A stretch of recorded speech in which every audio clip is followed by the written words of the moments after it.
सातारा जिल्हा शासकीय रुग्णालयात उपचार घेत असलेल्या एका अल्पवयीन गर्भवती महिलेच्या प्रसूती प्रकरणात रुग्णालयाने आपली बाजू स्पष्ट केली आहे। बाळाचे वजन अत्यंत कमी असल्याने आणि मातेची प्रकृती पाहता तज्ञ डॉक्टरांच्या टीमने सर्व वैद्यकीय प्रोटोकॉल पाळून उपचार केले आहेत। यात कोणताही हलगर्जीपणा झालेला नाही। या प्रकरणातील अहवाल कमिटीकडून मागून न्यायालयात सादर करणार अशी माहिती जिल्हा शल्यचिकित्सक डॉक्टर युवराज करपे यांनी दिली आहे। संबंधित अल्पवयीन गर्भवती महिला ही आमच्याकडे ज्यावेळी आली त्यावेळी ते साधारणतः 24 आठवडे किंवा त्यापेक्षा थोडीशी जास्त असल्यामुळे आमचे जे तज्ञ डॉक्टर यांनी गर्भपातास नकार दिल्यानंतर संबंधित नातेवाईकांनी कोल्हापूर हायकोर्ट खंडपीठात याचिका दाखल केली होती आणि माननीय न्यायालयाच्या आदेशानुसार आम्ही मेडिकल बोर्ड, आपला जो गर्भपात कायदा आहे त्यानुसार आम्ही मेडिकल बोर्ड स्थापन केलं आणि मेडिकल बोर्डानं असा निर्णय दिला की हे 6 महिन्यापेक्षा म्हणजे 24 आठवड्यापेक्षा जास्त असल्यामुळे यामध्ये प्रीटर्म डिलिव्हरी किंवा बाळ जिवंत जन्माला येऊ शकतं आणि तरी पण आईच्या मानसिक धक्क्यासाठी किंवा हे कारण सांगून आम्ही गर्भपाताला आमच्या मेडिकल बोर्डानं परवानगी दिली। म्हणजे तसा निर्णय आम्ही कोर्टामध्ये सादर केला। मग कोर्टानं त्या निर्णयानुसार आम्हाला परवानगी दिली की आपण याचं गर्भपात करून द्यावा। आमच्या सर्व वैद्यकीय टीमनं स्वतः काळजी घेऊन हे सर्व प्रक्रिया पार पाडलेली आहे।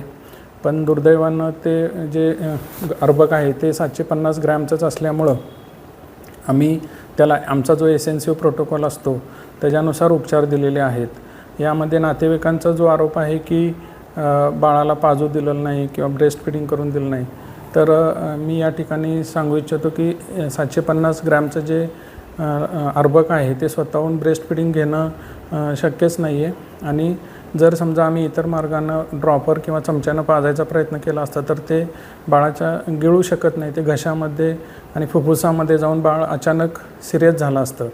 त्यामुळं आम्ही त्यांना गरम ठेवणे किंवा एसेन्सिव्ह आपले जे प्रोटोकॉल आहेत त्यानुसार आम्ही त्यांना बाळाला उपचार दिले। पण दुर्दैवानं ते खूपच प्रीटर्म असल्यामुळं त्याचा दुर्दैवी मृत्यू झालेला आहे। यामध्ये नातेवाईकांचा जो मुख्य मुद्दा होता की ही पोलीस केस आहे आणि त्यामुळं पॉक्सो केसमध्ये आम्ही संबंधित पोलीस स्टेशनशी वारंवार फोन करून त्यांना पत्र देऊन आपण जे त्यासाठी जे पुढील न्यायवैद्यकीय प्रक्रियेसाठी जे अर्भकाचे जे रक्ताचे नमुने असेल, बाकी DNA टेस्टिंगसाठी जे सॅम्पल असेल ते सर्व नातेवाईकांच्या समोर पोलिसांना दिलेले आहेत।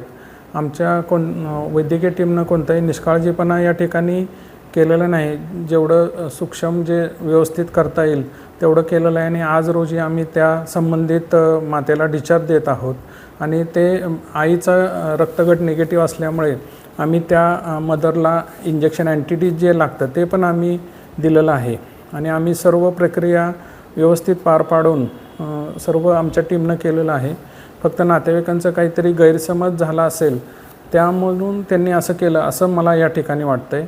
आमच्या इथं 24 तास डॉक्टर सिस्टर्स हे सर्व ते पूर्ण उपस्थित राहून व्यवस्थित सर्व उपचार केलेले आहेत। याबाबत जे माननीय न्यायालयाने जे काही आम्हाला आदेश दिलेले आहेत तर त्याबद्दल आत्ता जे घटना घडलेली आहे त्याचा मी आमच्या इथं संबंधित विभाग प्रमुख सर्व सिस्टर्स यांच्याकडून अहवाल घेत आहे, लेखी अहवाल घेत आहे आणि तो सर्व आम्ही माननीय न्यायालयात सादर करू की आम्ही अशी प्रोसिजर माननीय न्यायालयाच्या आदेशानं आम्ही सर्व प्रोसिजर केलेली आहे आणि सर्व व्यवस्थित केलेलं आहे। हे सर्व अहवाल सर्व पेपर्स आम्ही माननीय न्यायालयात सादर करू। आपल्या तालुक्यातील जिल्ह्यातील बातम्या सर्वप्रथम पाहण्यासाठी आजच सातारा न्यूजला YouTube चॅनलवर सबस्क्राईब करा, लाईक करा, शेअर करा आणि बेल आयकॉन प्रेस करायला विसरू नका।